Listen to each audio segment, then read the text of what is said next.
ప్రభు అయిన యేసుక్రీస్తు నామమున అందరికీ వందనాలు. ఈరోజు ధ్యానాంశముగా యెషయా గ్రంథం నుంచి 43వ అధ్యాయము మనం చూద్దాం. మునుపటి వాటిని జ్ఞాపకము చేసుకొనకుడి, పూర్వకాల సంగతులను తలంచకొనకుడి. ఇదిగో నేనొక నూతన క్రియ చేయుచున్నాను, ఎడారిలో నదులు పారజేయుచున్నాను. ఎడారులలో నదులు పారితే ఎట్లా ఉంటుంది? ఎడారిలో నీళ్ళే ఉండవు. అటువంటి ఎడారిలో కూడా నదులు పారే రీతిగా దేవుడు మన పట్ల తన క్రియలు చూపిస్తానన్నాడు. అంటే నీకు ఈ సంవత్సరం చేయాల్సిన క్రియ గురించి దేవుడు చెప్తున్నాడు. నీ జీవితంలో నీ పరిస్థితులు ఒక ఎడారిలాగా, అంటే ఏమీ చేయలేని నిస్సహాయ స్థితిలో ఉన్నా నీరే దొరకని ఎడారిలో నదులు ప్రవహించే రీతిగా చేస్తానని దేవుడు వాగ్దానం చేస్తున్నాడు. కాబట్టి ఇదిగో నేను ఒక నూతన క్రియ నీ పట్ల చేస్తా అన్నాడు.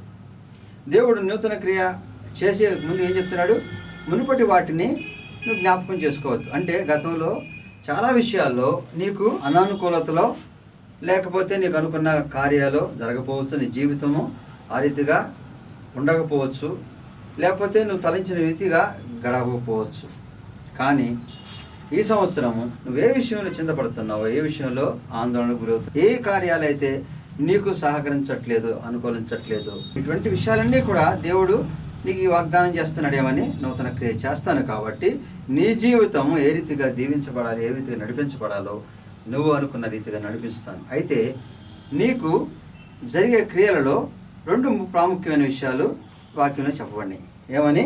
యెషయా గ్రంథము 43వ అధ్యాయం 25వ వచనం చూస్తే, నేనే నా చిత్తానుసారముగా నీ అతిక్రమములను తుడిచివేయుచున్నాను, నేను నీ పాపములను జ్ఞాపకము చేసుకొనను.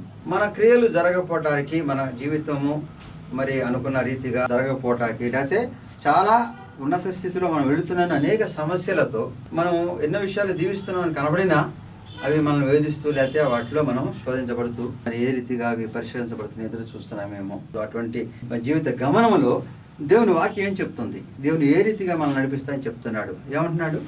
నేనే నా చిత్తానుసారముగా నీ అతిక్రమములను తుడిచివేస్తున్నాను, నేను నీ పాపములను జ్ఞాపకం చేసుకున్నాను. అందుకని మనం అనేక క్రియలు దేవుని విరుద్ధంగా చేసినప్పుడు మనకు అనేక సమస్యలు వస్తూ ఉంటాయి. ఎందుకంటే మనం ఈ లోకంలో చేసిన ప్రతి విషయం కూడా మనం ఎవరికి తెలియదు అనుకున్న సమస్తమును మన అంతరింద్రియం ఎరిగిన దేవుడికి తెలుసు. అంటే మనకు తెలుసు, మనం అబ్బి పెట్టుకుంటూ ఉంటాము, మన అంతరింద్రియం ఎరిగిన దేవుడికి కూడా తెలుసు. కాబట్టి అనేకమైన విషయాల్లో మనము ఎక్కడెక్కడ పొరపాటు చేసామో, చిన్న చేసిండో పెద్దగా అని దేవుని విరుద్ధమైన కార్యం ఇవన్నీ చేస్తూ ఉన్నప్పుడు ఇవి సర్దుకుంటేలే సమర్థించుకుంటానో, తప్పదనో, మనకి అటువంటి పరిస్థితి వచ్చిందనో చేస్తూ ఉంటాం, జరుగుతూ ఉంటాయి. మనం ఎంతగా నిష్ఠగా ఉండాలనుకున్నా కూడా కొన్ని విషయాల్లో మనం తొలగి చేయాల్సినవి, లేదా కొన్ని అతిక్రమించి చేయాల్సినవి, దేవుని నీతికి దూరంగా చేసే క్రియలు ఇవన్నీ కూడా జరుగుతూ ఉంటేనే జీవితం గడుస్తుంది అనుకుంటాం. ఎందుకని ఈ లోకంలో ఉన్న ఎన్ని క్రియలు ఎన్ని జరుగుతున్నప్పుడు అనేకమైన సందర్భాలలో మనము అబద్ధమాడటము, అన్యాయమైన క్రియలకు, లేకపోతే మన మోసకరమైన పరిస్థితులు, అయితే మనం వంచబడటం, ఇవన్నీ కూడా జరగడం అనేది సహజము. లేకపోతే ఈ లోకంలో ఇంతే ఉంటుంది, మనం అందరితో పాటని మనం అనుకుంటూ ఉంటాం. అవి చిన్నవి అనుకుని, లేకపోతే దేవుడు క్షమిస్తాడు అనుకున్నాం. అయితే అటువంటి సమయాల్లో ఏం జరుగుతుంది? మనం చేసిన క్రియల వలన మన భవిష్యత్తులో, మన ముందు కాలంలో అనేక విషయాలు దేవుడు తన ప్రణాళిక చొప్పున జరిగించవలసిన క్రియలు, మన పట్ల దేవుని యొక్క ప్రణాళికలు నెరవేర్చబడకపోవట కారణం ఏముంటుంది? మనం చేస్తున్న అతిక్రమం బట్టి తన యొక్క మరి ప్రణాళిక చొప్పున క్రియలు చేయకుండా ఉండే పరిస్థితులు ఉంటాయి. మనం ఎప్పుడైతే దేవుని ఎందుకు విడిచి మనం చేస్తున్న క్రియలు ఉన్నాయో దేవుని యొక్క నడిపింపు ఏ రీతిగా ఉంటుంది? ఉండదు కదా.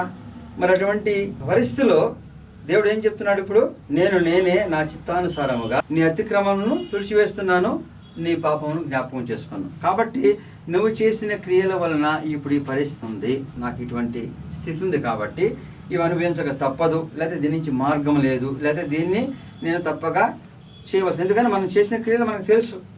ప్రతి వారు కూడా వారి జీవితంలో చేస్తున్న క్రియలను బట్టి ముందు కాలంలో అనేకమైన మంచి చెడులు జరుగుతూ ఉంటాయి.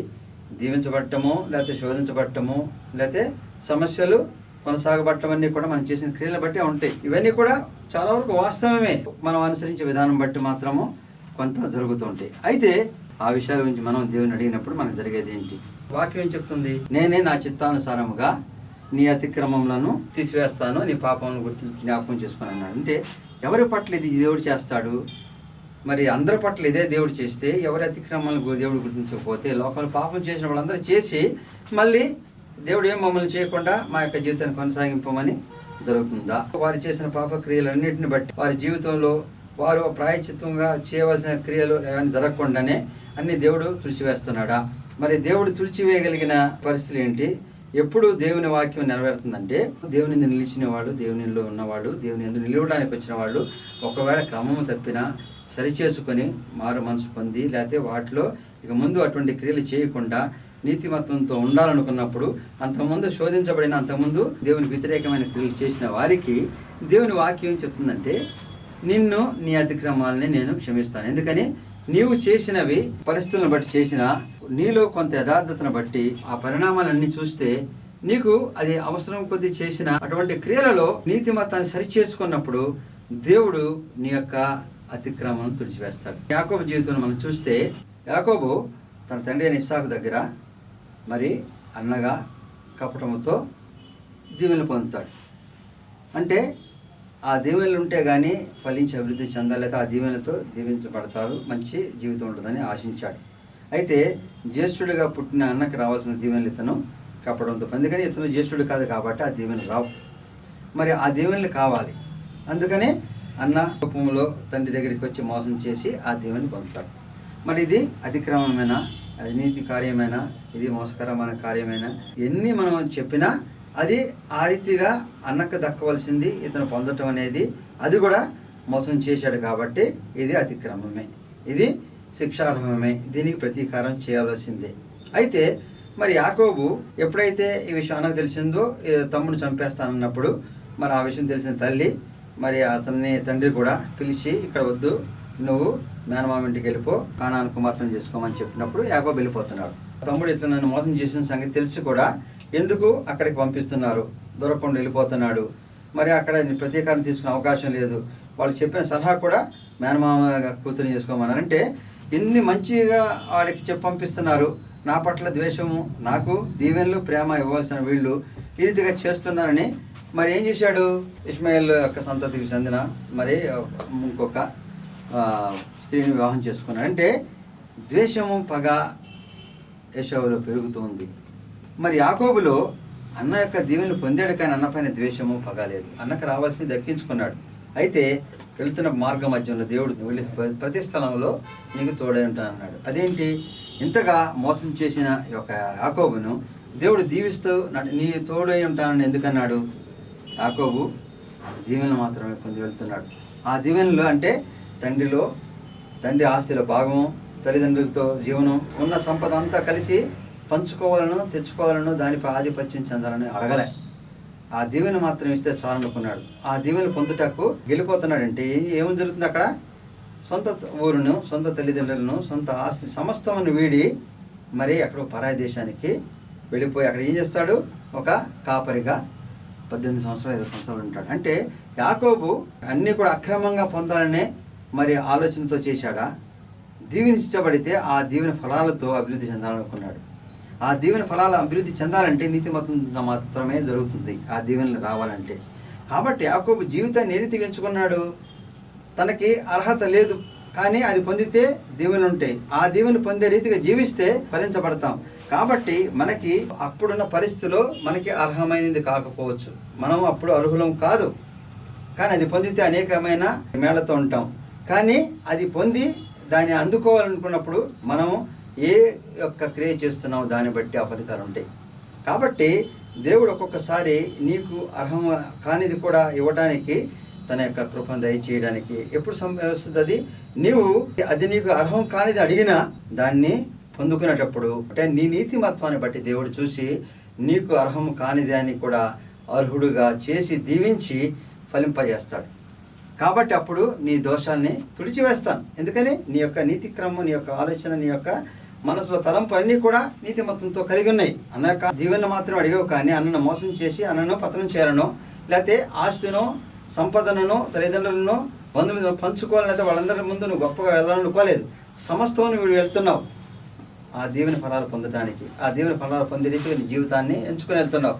కాబట్టి నువ్వు ఎంచుకున్న జీవితంలో నడిచే విధానాన్ని బట్టి దేవుడు నీ యొక్క దీవెనలు అనేక రీట్లుగా దీవించబడి యాకోబు తిరిగి మరి వస్తాడు. అంటే తర్వాత అక్కడ 18 సంవత్సరాలు పశువుల కాపరిగా ఉండి భార్య బిడ్డలతో సంపదతో తిరిగి వచ్చి అన్నతో మళ్ళీ ఆ వివాదాలు లేకుండా పరిష్కరించమని దేవుని సన్నిధిలో పోరాడి అన్నతో సామరస్యం కలిగిన జీవితం జీవిస్తాడు. కాబట్టి యాకోబు జీవితము మరి ఏ రీతిగా నడిచాడు అనే దాన్ని బట్టే మరి ఆయన యొక్క క్రియలు నిర్ణయించబడతాయి. అంటే ముందుగా అర్హం కాని దాని గురించి ఎంతగా తాపత్రయపడి దాన్ని తెచ్చుకుని ఉన్నా కానీ దాన్ని నిలబెట్టుకుంటాకో దాన్ని పొందటానికో యాకోబు యొక్క జీవితము నీతిమత్వంతో కూడి దేనికని తగ్గించుకొని సమస్తమును వీడి దూరదేశంకి వెళ్ళి ఒక కాపరిలాగా ఉండి అక్కడ మరి ఆ దేవుని పొందే రీతిగా తన జీవనాన్ని కొనసాగించుకొని తగ్గించుకొని మరి అన్నీ కూడా పొంది తిరిగి కూడా వచ్చి అన్నతో మరి సయోధ్య కావాలని కోరుకుని దేవుని సన్నిధిలో పోరాడినప్పుడు దేవుడు యాకోబుని దీవిస్తాడు.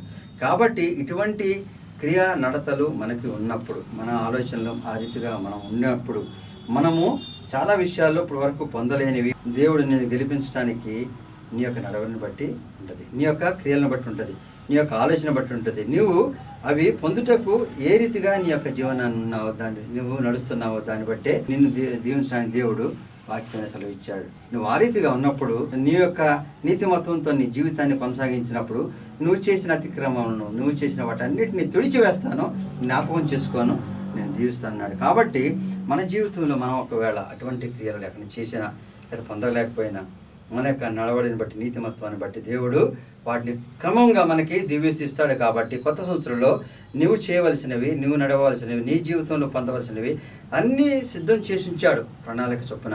అయితే అది పొందుటకు అర్హుడు కాదేమనుకునే సంశయంలో ఉన్నామేమో. వాటన్నిటిని కూడా దీవించడానికి దేవుడు నీ యొక్క నీతిమత్వాన్ని బట్టి నడిపిస్తానంటున్నాడు. కాబట్టి మనం గతంలో మునుపటి కాలంలో ఏ రీతిగా ఉన్నాం, మునుపటి క్రియలు ఏ రీతిగా చేశాం, వాటన్నిటిని కూడా మునుపటి వాటిని జ్ఞాపకం చేసుకొనకుడి, పూర్వ సంగతులను తలంచుకొనకుడి. పూర్వం మనం ఏ రీతిగా ఉన్నాము, ఏ రీతిగా చేశాము అంటే వాటన్నిటిని గుర్తుంచుకోవద్దంటే అవన్నీ మాసిపోయినవి కాదు, వాటిని తలంచి ఆ రీతిగా జీవితాన్ని కాదు. నువ్వు ఇప్పుడు దేవుని సన్నిధిలో ఒప్పుకొని మారు మనసు పొంది నీ జీవితాన్ని నడిపిస్తున్నావు.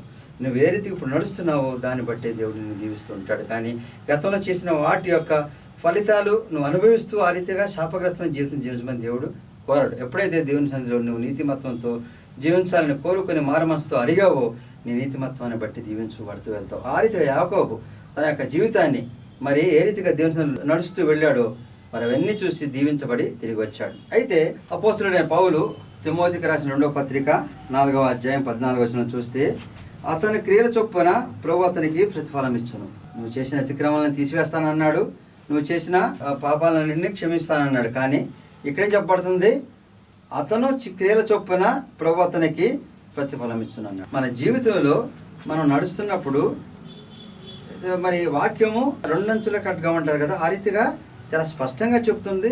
సరిగా అవగాహన చేసుకోవాలి. ఏమని, నీ అతిక్రమం తుడిచివేస్తాను, నీ పాపాన్ని తీసివేస్తాను. అనేక విషయాలు తప్పని పరిస్థితులను వెళ్ళావు, కానీ నీ యొక్క జీవిత గమనం మార్గం అన్నీ కూడా నీతిమత్వంతో ఉన్నప్పుడు నీ యొక్క ఆశను నీ యొక్క కోరికను సఫలం చేసే దేవుడు నువ్వు చేసిన అతిక్రమను బట్టి తగ్గించడు. అయితే ఇక్కడ వాక్యం ఏం చెప్పబడింది, అతని క్రియల చొప్పున ప్రభు అతనికి ప్రతిఫలం ఇచ్చు. మరి మన క్రియల చొప్పున ప్రతిఫలం ఇస్తే మనం పాపం చేసాం. గతంలో ఇప్పుడు ముందు వాక్యం అనుకున్నాం కదా, మునుపటి వాటిని జ్ఞాపకం చేసుకోవద్దని.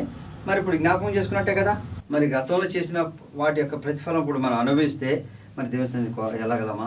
ఎందుకంటే మనం అనేకమైన పాపాలు చేసి అనేకమైన మరి మోసకరమైన జీవితంలో దేవుని విరుద్ధముగా దేవుని సన్నిధిలో ఉంటూ, లేకపోతే ఇతరుల పట్ల మన సమాజంలో మనం చేస్తున్న చాలా విషయాల్లో మరి అనేకమైన దేవునికి వ్యతిరేకమైన క్రియలు అనీతిమత్వంతో జీవించిన వాటన్నిటి ప్రతిఫలం అనుభవించే పరిస్థితి కూడా ఉందన్నాడు. ఇది అందరికీ వర్తిస్తుందా? ఇది ఎవరికి వర్తిస్తుంది? ఎవరికి ఇది వాక్యం చెప్పబడింది అంటే విడదీసి దేవుడు చెప్పాడని కాదు. దేవుడు ప్రతి వాక్యాన్ని కూడా స్పష్టంగానే చెప్పాడు. వాక్యం ఎప్పుడూ కూడా చాలా నిర్దిష్టంగా స్పష్టంగా ఉంటుంది. అర్థం చేసుకుని అవగాహన చేసుకుని జీవితాల్లో మాత్రం దేవుడు నీ పాపాలను తీసేస్తానంటే మనం అన్ని పాపాలను పాత తీసేసాడు మళ్ళీ కొత్త చేద్దామని కాదు. నీ యొక్క పాపాలలో నీవు చేసిన క్రియలను బట్టి నీతిమత్వంతో నువ్వు నిలుస్తూ ఉంటే, నీవు మార్పు చెంది ఉంటే దాన్ని బట్టి దేవుడు నిన్ను సరిచేసి తన యొక్క దీవెనతో ముందుకు తీసుకెళ్తాడు. అయితే నువ్వు గతంలో చేసినవి దేవుని మేళ్లు పొంది, దేవుని కృపను పొంది అవన్నీ మర్చిపోయి నీ యొక్క బలముతో నీ యొక్క ధైర్యంతో నువ్వు ఒకవేళ ఆ క్రియలు చేసావనుకో, వాటికి ప్రతిఫలము అనిపించక తప్పదు. అంటే దేవుని ఎరిగి దేవుని కృపను పొంది ఆ కృపను పొందుతూ కూడా దేవునికి వ్యతిరేకమైన క్రియలు చేస్తూ ఇంకానూ చేస్తూ నువ్వు జీవించినప్పుడు దేవుడు క్షమించే పరిస్థితి ఉండదు. అయితే అటువంటి క్రియల నుంచి నువ్వు తప్పి దేవుని మార్గం ఎంచుకొని ఆ దేవుని క్షమాపణ అడిగి లేదా మారు మనసు పొంది నువ్వు జీవించినప్పుడు నీ యొక్క క్రియలు నువ్వైతే ఆశించావో వాటిని దేవుడు సఫలీకృతం చేస్తాడు. కాబట్టి నేనే నా చిత్తానుసారముగా నీ అతిక్రమం తీసివేస్తానన్నాడు. ప్రతిఫలం అనుభవించిన ఒక సంఘటన మనం చూస్తే సౌలు రాజుని గురించి మనం చూసాం. సౌలు రాజు మరి దేవుడు ఇశ్రాయేలు రాజు కావాలనుకున్నప్పుడు మరి అందరిలో మరి బెన్యామీడైన సౌలుని ఎంచుకొని రాజుగా చేశాడు. అనేక రీతిలో దీవించాడు. మొట్టమొదటి ఇశ్రాయేలు రాజు కాబట్టి ఎన్నో విషయాల్లో దేవుడు ఎంచుకుని అభిషేకించిన సౌలు మరి రాజుగా ఇశ్రాయేలుకు ఉన్నాడు. అయితే మరి ఆ కాలంలో ఏం చేశాడు? ధూపం వేయాల్సిన సమయంలో మరి యాజకులు చేయాల్సింది సమయానికి సమయం రాకపోతే ఆయన రాకపోతే ఇంటి నుంచి చేస్తా అంటే ఎప్పుడైతే అధికారము సమస్తమును అన్ని వచ్చినాయో మరి అతిశయం అహంకారం మనిషిలో పెరిగిపోయి అంటే దేవుని అడిగి దేవుని అనుసారం జీవించడం మరిచి తనకున్న బలాన్ని ఆధిక్యతను ఎంచుకొని వాటిని బట్టి నేను ఇంకో రాజుగా అనుకుని షీలోహులో దేవుని మందిరానికి వెళ్ళినప్పుడు మరి సమయాలు ఆలస్యమైనప్పుడు అక్కడ ధూపార్పణం కూడా మరి ఆ యాజకులు చేయవలసిన క్రియ కూడా తానే చేసినప్పుడు సమయాలు చెప్తాడు, ఇది నువ్వు చేయవలసిన క్రియ కాదు, నాకు ఆలస్యమైనంత మాత్రాన నీ పట్ల దేవుడు ఏ క్రియలు చేయాలో నీకెంచి ఏది ఇచ్చాడో చేయాలి, కానీ నువ్వు రాజు కాబట్టి సమస్తం నేను అనుకునే అతిశయం మంచిది కాదు, దేవునికి విరుద్ధమైన క్రియ కాబట్టి నిన్ను తొలగించే పరిస్థితి వస్తుందన్నాడు. అంటే దేవుడు ఎంతగానో దీవించి ఇచ్చిన దాన్ని తన యొక్క బలాన్ని తన యొక్క శక్తిని నమ్ముకుని అతిశయంతో ఆ క్రియ చేశాడు. తర్వాత సమూయేలు మొదటి గ్రంథము 15వ అధ్యాయం మనం చూస్తే మరి దేవుడు అమాలేకీయులు మరి ఇశ్రాయేలు పైన ఎంతగానో వారు చేస్తున్న మరి అనేకమైన పోరాటంలో ఇంకా వాళ్ళని ఉపేక్షించిన అవసరం లేదు, అమాలేకీయులందరినీ కూడా సమస్తమును కూడా నాశించేయమని సమూయేలు ద్వారా దేవుడు వర్తమానం పంపిస్తే సౌలు వెళ్ళి వాళ్ళని మరి ఆ యుద్ధంలో గెలుస్తాడు, అందరినీ సంహరిస్తాడు, కానీ ఆ రాజును పట్టుకొస్తాడు, ఆ గుర్రాలను తెచ్చుకుంటాడు. సమస్తమును నాశించేయమని దేవుని ప్రవచనంగా సమూయేలు చెప్పితే సౌలు రాజు వెళ్ళిపోయి ఏం చేస్తాడు? వాళ్ళని గెలిచేశాడు కాబట్టి ఆ రాజును తీసుకొచ్చి ఆడేచ్చు అనుకున్నాం, లేకపోతే ఆ గుర్రాలు నాకు పనికొస్తాయి అనుకున్నాం, తెచ్చుకున్నాడు. ఏది తెచ్చుకోకూడదని సౌలుకి తెలియపరిచిన దేవుని మాటను ధిక్కరించి మరి అక్కడి నుంచి ఆ గుర్రాలను మరి ఆ రాజును కూడా తెచ్చుకున్నప్పుడు సమూయేలు వచ్చి గద్దిస్తాడు, నీవు దేవుని మాటను తిరస్కరించి దేవుని యొక్క మరి చిత్తానుసారంగా కాకుండా నీకు తెలిసిన జ్ఞానాన్ని బట్టో నీవు లోకానుసారమైన జీవితం జీవించినప్పుడు నీకు ఇశ్రాయేల్ రాజ్యము ఉండదు, ఇశ్రాయేల్ పైన రాజుగా నువ్వు ఉండటానికి అనర్హుడు తీసివేస్తాడని చెప్పినప్పుడు కూడా సౌలు మరి దేవుని యొక్క ఉగ్రతకు గురయ్యే సమయంలో కూడా దావీదుని కూడా రాజుగా చేయకూడదని అనేక ప్రయత్నాలు చేస్తాడు. దావీదు చేత చంపబడే పరిస్థితి వచ్చినప్పుడు కూడా క్షమాపణతో బ్రతికిన సౌలు దావీదుని ఎప్పటికప్పుడు చంపాలనుకొని ప్రయత్నం చేస్తాడు. అంటే దేవుడు అభిషేకించి దీవించిన మరి దావీదును రాజుగా చేస్తానని దేవుని వాగ్దానాన్ని కూడా తిరస్కరించి ధిక్కరించి చేసిన క్రియలో ఏమవుతాడు? సౌలు ఫిలిస్తీన్ల చేతిలో ఓడిపోయినప్పుడు తన యొక్క సైనికుడి చేత తానే చంపమని చనిపోయే పరిస్థితి తీసుకొస్తాడు. ఫలితాన్ని అనుభవించే పరిస్థితి సౌలుకి ఎందుకని వచ్చింది? దేవుడు అనేక రీట్లుగా దీవించి బెన్యామీడైన సౌలును ఇశ్రాయేలుకు రాజుగా చేసినప్పుడు మరి దేవుని యొక్క కృపను ఎరిగి నీకున్న బలము శక్తిని బట్టి చేశాడా? దేవుడు ఎంచుకొని నేను అభిషేకించినప్పుడు ఆ విషయంలో దేవుని యొక్క క్రియలు నడిపించడానికి దేవుని యొక్క స్థాన జీవితాన్ని జీవించడానికి నేను ఎంచుకున్నాడని తెలిసి మరి ఆ యొక్క కృపను పొందిన సౌలు తర్వాత మరి సమూయేలు చేయాల్సిన మరి యాజకత్వపు క్రియను కూడా తాను చేయొచ్చు అనుకునే అతిశయంతో చేసినప్పుడు గద్దింపును కూడా భయపడక మరొకసారి అమాలేకుల విషయంలో కూడా సౌలు చేస్తున్న క్రియలను బట్టి దావీదు పట్ల కూడా సౌలు చూపించిన దానాన్ని బట్టి ఆఖరికి ఫిలిస్తీన్ల చేతిలో ఓడిపోయి తన యొక్క సైనికుని చేత చంపబడి మరి ఎంతో దుర్బలమైన మరణాన్ని తెచ్చుకుంటాడు. కాబట్టి దేవుడు ముందుగా దీవించినప్పుడు ఎన్నో రెట్లుగా సౌలును మరి దీవించడానికి దేవుడు తన ప్రణాళిక ఎంచుకొని చేశాడు. అయితే తన యొక్క చేసిన క్రియల ఫలితం అనుభవించక తప్పదని అతని క్రియల చొప్పున ప్రభు అతనికి ప్రతిఫలం ఇచ్చాను. కాబట్టి ఏదైతే దేవుని వ్యతిరేకమైన క్రియలు చేస్తూ మరి దేవుని ఎరిగి కూడా ఆ క్రియలలోనే తనకు అతిశయాన్ని తన యొక్క మరి గొప్పతనాన్ని చాటించాలనుకున్నాడు. అటువంటి అప్పుడు దేవుని వీడిని చేస్తున్న క్రియల పట్ల దేవుని యొక్క ఉగ్రత ఉంటుంది, కానీ దేవుని యొక్క నడిపింపు కృప ఉండదు. కాబట్టి మనము చేస్తున్న క్రియలలో మనం దేవుని అడిగి మనకు విరుద్ధమైన క్రియలు మన జీవితం మరి దేవుడు చెప్పిన దేవుడు సూచించినా కూడా వాటికి విరుద్ధమైన జీవితాన్ని మనం జీవిస్తే దేవుని యొక్క ఉగ్రతను పొందాల్సి వస్తుంది. అట్లా కాకుండా మనము దేవుని పైన ఆధారపడి ఆయన నీతిమత్వంతో నిలుస్తూ గతంలో ఏం చేశామనే విషయాన్ని మరిచి వదిలేసి వాటన్నిటి కూడా దేవుడు క్షమిస్తా అన్నాడు. ఇప్పుడు నువ్వు చేస్తున్న మార్గం, ఎంచుకున్న మార్గం, నువ్వు నడుస్తున్న పద్ధతి, నువ్వు ఆలోచించిన విధానం దేవుని నీతిమత్వంతో ఉన్నప్పుడు వాటన్నిటిని క్షమించి నీ యొక్క మార్గాన్ని సరళం చేసి నిన్ను అనుకున్న స్థలాన్ని జీవితాన్ని నడిపిస్తా అన్నాడు దేవుడు. అటువంటి మరి నువ్వు ఎంచుకున్న జీవితం, దేవుని నీతిమత్వంతో కూడిన జీవితం, నువ్వు దీవెనకరమైన జీవితం నీకు కావాలంటే దేవుని మార్గంలో ఉండు, దేవుని మార్గంలో నడుస్తూ ఉండు. దేవుని యొక్క నీతి క్రియలను బట్టి నువ్వు నడుస్తున్నప్పుడు నీ యొక్క సమస్తమైన క్రియలు దేవుడు సఫలీకృతం చేస్తాడు. అయితే గతంలో చేసిన వాటి గురించి నువ్వు చింతించవలసిన ఉంది. గతంలో చేసిన వాటి యొక్క మరి ఫలితాన్ని అనుభవించే పరిస్థితి సౌలు లాంటి ఆ అతిశయం అహంకారంతో కూడి వచ్చిన అధికారం అన్నీ కూడా తన బలమ శక్తితో లేకపోతే వాటన్నిటి తన నడిపింపని ఎప్పుడైతే అతిశయం పొందాడో, మరి ఆ అతిశయాన్ని బట్టి నడిచాడో, ఆ దేవునికి విరుద్ధమైన క్రియలు చేస్తూ ఇంకనూ మరి నేను రాజుగా కొనసాగుతాను అనుకున్నాడు. దేవుడు దావీదుని దీవించాడని తెలిసి కూడా దావీదుని కూడా చంపేయాలనుకున్నాడు. అంతగా మరి దేవుని మరి కృపను పొంది రాజుగా అయిన సౌలుకి తెలుసు కదా దేవుని కృప లేదని నిలబడలేడని. కానీ అతిశయం, మూర్ఖత్వము, అల్ప విశ్వాసము, లేకపోతే మరి దేవుని పైన తిరుగుబాటు, ఇటువంటి అన్ని క్రియలు మనసులో ఉన్నప్పుడు నడిచే క్రియల వలన ఆ క్రియల ప్రతిఫలం అనుభవించక తప్పదు. మరి దావీదు చేత కాదు, ఫిలిస్తీన్ల చేతే ఓడించబడ్డాడు. తన సైనికున్నే చంపమన్నాడు. మన జీవితాన్ని మనం చూసినప్పుడు మన క్రియల ప్రతిఫలం అనిపించే పరిస్థితి ఎప్పుడు వస్తుంది? మన యొక్క నడవడి మార్పు చెందని దిశగా దేవునికి విరుద్ధమైన జీవితం, అతిశయం అహంకారంతో కూడి ఈ లోకంలో సమస్తమును మనం జయించగలుగున్న, లేకపోతే మనం చేసింది న్యాయం అనుకునే యొక్క దుర్మార్గపు ఆలోచన క్రియలు కలిగి ఉంటే మనం చేసిన క్రియల ప్రతిఫలం అనుభవిస్తూ మనం అనుకున్న గమ్యానికి దేవుని ప్రణాళిక చొప్పున ముందుకు వెళ్ళలేమేమో. కానీ దేవుడు ఈరోజు నీకు వాగ్దానం ఇస్తున్నాడు. నీవు ఇప్పటికైనా మార్చుకొని నీ యొక్క క్రియలను నీతిమత్వంతో ఉన్నప్పుడు గతంలో నువ్వేం చేసావు మునుపటి వాటిని జ్ఞాపకం చేసుకొని నిన్ను నేనే నా చిత్తానుసారంగా వాటన్నిటి తీసివేస్తాను, నీ పాపాన్ని క్షమిస్తాను. నిన్ను యాకోబుని ఏ రీతిగా దీవించాను ఆ రీతిగా దీవించడానికి, నీ క్రియలు నీ జీవితం కొనసాగటానికి దేవుని ప్రణాళిక సిద్ధంగా ఉంది. కాబట్టి నూతన క్రియ మీ పట్ల జరిపించే రీతిగా మనందరం కూడా దేవుని నీతిమత్వంలో నిలిచి ఉండాలని కోరుతున్నాను. సర్వశక్తి మిక్కిలి కనికరం తండ్రి, మహోన్నతుడైన యేసయ్య రక్షక వందనాలు తండ్రి.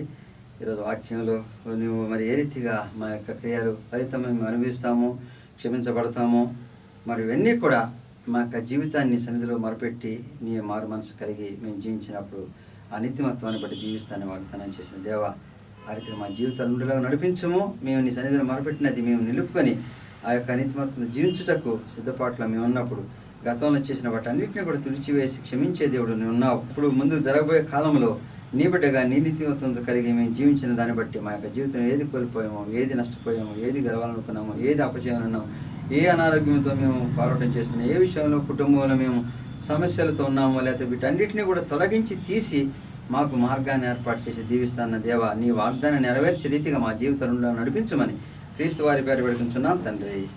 ఆమేన్.